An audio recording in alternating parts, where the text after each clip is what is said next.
വിദ്യാർത്ഥികളുടെ നീതിക്ക് വേണ്ടിയുള്ള സമരമായിരുന്നോ അതോ ഡൽഹിയുടെ സിംഹാസനം ലക്ഷ്യമിട്ട് അണിയറയിൽ നെയ്തെടുത്ത വൻ രാഷ്ട്രീയ നാടകമോ?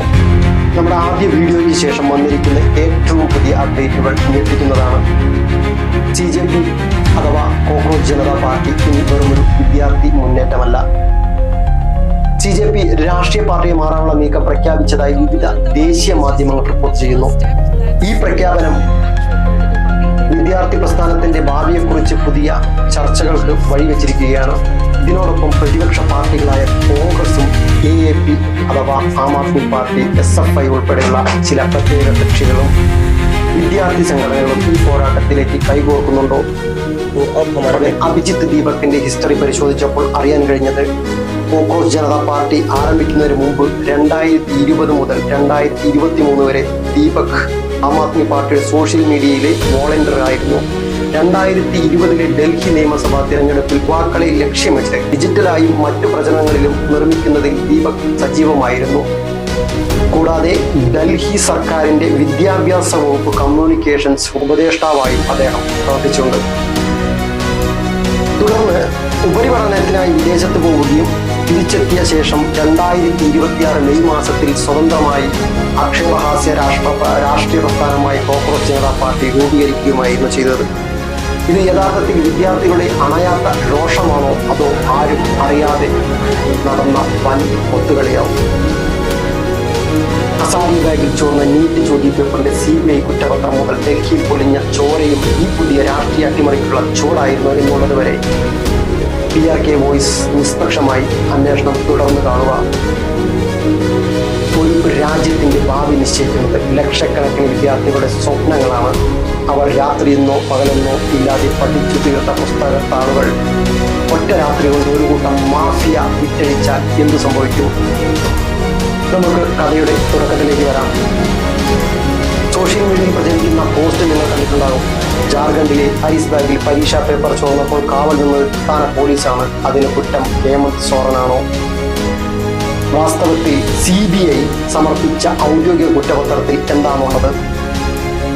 SBI ബാങ്ക് ലോക്കറിൽ നിന്നും ചോദ്യ പേപ്പർ അടങ്ങിയ ട്രങ്കുകൾ സ്കൂളിലേക്ക് മാറ്റിയ സമയം സാരിബാഗിലുള്ള ഒയാസിസ് സ്കൂളിൽ പ്രിൻസിപ്പളും NTA സിറ്റി കോർഡിനേറ്ററുമായ ഡോക്ടർ അഹസനുൽ ഹഖ്, പ്രിൻസിപ്പൽ ഇംതിയാസ് ആലം എന്നിവരുടെ ഒത്താശയോടെ ഒയാസിസ് സ്കൂളിൽ സിവിൽ എഞ്ചിനീയറിംഗ് ബിരുദധാരി പങ്കജ് കുമാർ എന്ന ക്രിമിനൽ സ്ട്രോങ് റൂമിലേക്ക് കടന്നു.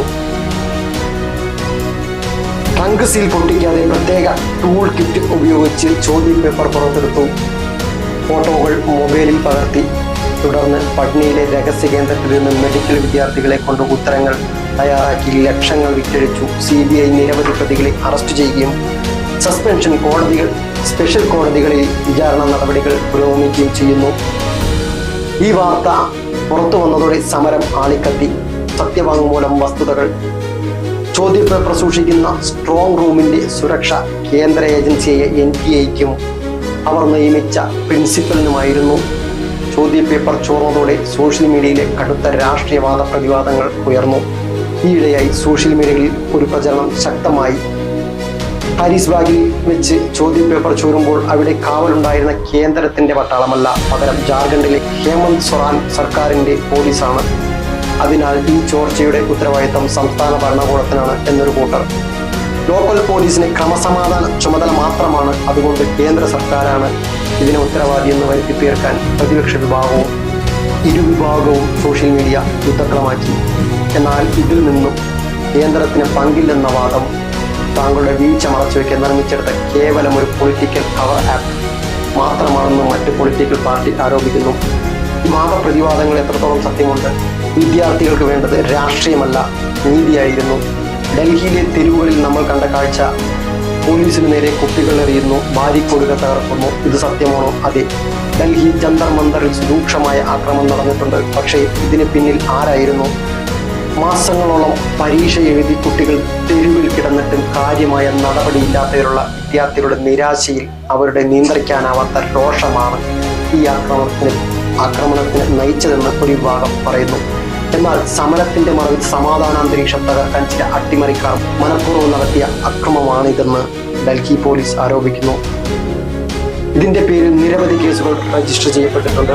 ഇനി ഏറ്റവും സ്ഫോടകാത്മകമായ ഒരു വിഷയത്തിലേക്ക് വരാം. CJP എന്ന പ്രസ്ഥാനം ഒരു രാഷ്ട്രീയ പാർട്ടിയായി മാറും എന്നുള്ള ആരോപണം സത്യമായാൽ ഇത്രയും നാൾ വിദ്യാർത്ഥികളുടെ സ്വതന്ത്ര പ്രസ്ഥാനമാണെന്ന് പറഞ്ഞ് തുടങ്ങിയ മുന്നേറ്റം പെട്ടെന്ന് ഒരു രാഷ്ട്രീയ പാർട്ടിയായി മാറുകയും അതിലേക്ക് കോൺഗ്രസും ആം ആദ്മി പാർട്ടിയും SFIയും കൈകോർക്കുന്നു എന്ന് കേൾക്കുമ്പോൾ ഓരോ ഇന്ത്യൻ പൗരനും ന്യായമായി ഉയരുന്ന ഒരു ചോദ്യമുണ്ട്. ഇതൊരു വമ്പൻ ഒത്തുകളിയാണോ? अब हमारा नेक्स्ट टारगेट है कुछ भी करके हमें बीजेपी के फॉलोअर्स कम करने हैं। पर मुझे तो लगा था आप लोगों का टारगेट एजुकेशन, विमेन रिजर्वेशन, रोजगार, साफ सफाई ये सब है। फॉलोअर्स कम कराना ये हमारी प्रॉब्लम्स नहीं है। मुझे समझ नहीं आया, पर एक बात समझ आ। അടുത്ത ടാർഗറ്റ് BJPയുടെ ഫോളോവേഴ്സ് കുറയ്ക്കുക എന്നുള്ളതായിരുന്നു ആ വീഡിയോയിൽ അഭിജിത്ത് ദീപക് പറഞ്ഞത്. വിദ്യാർത്ഥി സമരത്തിന്റെ മറവിലെ രാഷ്ട്രീയ അജണ്ടയോ? ചോദ്യപേപ്പർ ചോർന്ന വിദ്യാർത്ഥികളുടെ ആത്മാർത്ഥമായ വികാരത്തെ പ്രതിപക്ഷ പാർട്ടികൾ തങ്ങളുടെ രാഷ്ട്രീയ വളർച്ചയ്ക്കായി ഉപയോഗിക്കുകയായിരുന്നു. വോട്ട് ബാങ്ക് രാഷ്ട്രീയമോ അതോ വിദ്യാർത്ഥികളുടെ രോഷത്തെ വോട്ടാക്കി മാറ്റാൻ CJP മുൻനിർത്തി പ്രതിപക്ഷ പാർട്ടികൾ നടത്തുന്ന കുതന്ത്രമോ? ഇത് നീതിക്ക് വേണ്ടി ഏതൊരു ജനാധിപത്യത്തിലും പ്രതിഷേധിക്കാൻ അവകാശമുണ്ട്. എന്നാൽ വിദ്യാർത്ഥി സമരത്തിന്റെ അവസാനം ഇതൊരു രാഷ്ട്രീയ ചേരിതിരിവായി മാറുമ്പോൾ യഥാർത്ഥത്തിൽ നീതി ലഭിക്കേണ്ട പാവം വിദ്യാർത്ഥികളുടെ ഭാവി എവിടെയും എത്താതെ പോകുമോ? കേസിന്റെ അവസാന വിധി പരിശോധിച്ചാൽ ഹാരിസ് ബാഗിൽ ചോദ്യപേപ്പർ ചോർന്നതും മാഫിയകൾ പിടിയിലായതും CBI അന്വേഷിക്കുന്ന പച്ചയായ സത്യങ്ങളാണ്. വിദ്യാർത്ഥികളുടെ ആത്മാർത്ഥമായ സമരം ഒടുവിൽ രാഷ്ട്രീയ പാർട്ടികളുടെ കയ്യിലെ കളിപ്പാവയായി മാറിയോ എന്ന ഈ സംശയം പുതിയ മാറ്റങ്ങളിലൂടെ ബലപ്പെടുകയാണ്. CJPയുടെ സ്ഥാപകൻ അഭിജിത്ത് ദീപക് തന്നെ ഇതിനുള്ള മറുപടി തീർച്ചയായും സമരത്തിൽ പങ്കെടുത്ത വിദ്യാർത്ഥികളോട് പറയേണ്ടി വരും. ഓർമ്മയിരിക്കട്ടെ, ഇവിടെ ജയിക്കുന്നത് രാഷ്ട്രീയക്കാരാണ്, തോൽക്കുന്നത് പകലില്ലാതെ പഠിച്ച ലക്ഷക്കണക്കിന് വിദ്യാർത്ഥികളും. ഹാരിസ് ബാഗിൽ ചോദ്യപേപ്പർ ചോർന്നത് അന്വേഷണ ഏജൻസികളെ അന്വേഷിക്കുന്ന യഥാർത്ഥ കുറ്റകൃത്യമാണ്. അതിൽ പ്രതികൾക്കെതിരെ നിയമ നടപടികളും തുടരുന്നു. എന്നാൽ അതിൽ നിന്ന് ഉയർന്ന വിദ്യാർത്ഥി പ്രക്ഷോഭം പിന്നീട് രാഷ്ട്രീയ പിന്തുണയും എതിർപ്പും ഏറ്റുവാങ്ങി. ഇത് സ്വാഭാവികമായ രാഷ്ട്രീയ പ്രതികരണമാണോ? വിദ്യാർത്ഥികളുടെ വികാരം രാഷ്ട്രീയ ശക്തികൾ ഉപയോഗിച്ചോ? ലഭ്യമായ തെളിവുകൾ മാത്രം നോക്കിയാൽ ഇതിന് ഇപ്പോൾ വ്യക്തമായ ഒരു അന്തിമ ഉത്തരമില്ല. അതുകൊണ്ട് വിധി നിങ്ങളുടേതാണ്. CJP രാഷ്ട്രീയ പാർട്ടിയാകുന്നതിലും ഈ ഒത്തുകളി ആരോപണത്തിലും ഒരു ഇന്ത്യൻ പൗരൻ എന്ന നിലയിൽ നിങ്ങളുടെ അഭിപ്രായം എന്താണ്? താഴെ കമന്റ് ചെയ്യൂ. വീഡിയോ ഇഷ്ടമായാൽ ലൈക്ക് ചെയ്യൂ. PRK വോയിസ് ആദ്യമായിട്ടാണ് കാണുന്നതെങ്കിൽ സബ്സ്ക്രൈബ് ചെയ്യാനും ബെൽ ബട്ടൺ എനേബിൾ ചെയ്യാനും മറക്കരുത്. അടുത്ത വീഡിയോയിലൂടെ കാണാം. ചൂസ് ലോകാ സമസ്ത സുഖിനോ ഭവന്തു.